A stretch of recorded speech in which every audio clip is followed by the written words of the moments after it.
Banana இந்த வாழைப்பழத்தை தினமும் நைட்ல சாப்பிட்டு தூங்குறதுனால நல்ல தூக்கம் வரும் அப்படின்னு சொல்லுவாங்க. அது மட்டும் இல்லாம பனானா நல்ல ஒரு ஸ்கின் கேர் ரெமிடி அப்படின்னு எல்லாருக்குமே தெரியும். நீங்க நல்ல ஃபேர் ஆகணும் அப்படின்னா பனானாவோட பீல் எடுத்து உங்களோட ஸ்கின்ல அப்ளை பண்ணீங்க அப்படின்னா உங்களுக்கு நல்ல ரிசல்ட் கிடைக்கும் இதெல்லாம் சொல்லியிருக்காங்க. பட் பனானால ஹீலிங் ப்ராப்பர்ட்டி இருக்கிறது எத்தனை பேருக்கு தெரியும்? பனானால விட்டமின் கே இருக்கு, விட்டமின் டி இருக்கு, விட்டமின் சி இருக்கு. இது எல்லாமே நம்ம ஸ்கின்னுக்கு தேவையான ஒண்ணு, அதே மாதிரி ஹெல்த்துக்கு தேவையான ஒண்ணு. ஸ்கின்னை பொறுத்த வரைக்கும் இது க்ளோ ஆக மட்டும் செய்யறதில்ல, கியூர் பண்ணவும் செய்யுது. முக்கியமா மருக்கள் வாட்ஸ் இருந்துச்சு அப்படின்னா அதனால ஏற்படுற காயங்களை சரி பண்றதுக்கு பனானா ரொம்ப நல்ல விதத்துல ஹெல்ப் பண்ணுது. அதே மாதிரியே மஸ்கிட்டோ பைட்ஸ் வந்துச்சு அப்படின்னா ஸ்கின்னு பார்க்க நல்லாவே இருக்காது, சொர சொரன்னு இருக்கும். அந்த மாதிரி இடத்த சரி பண்றதுக்கும் பனானாவை யூஸ் பண்றாங்க.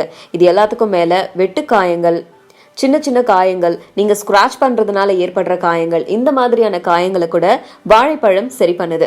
சோ அடுத்த தடவை வாழைப்பழத்தை வெறும் ஃப்ரூட்டா மட்டும் பார்க்காம அதை ஒரு மருந்தாவும் பாருங்க.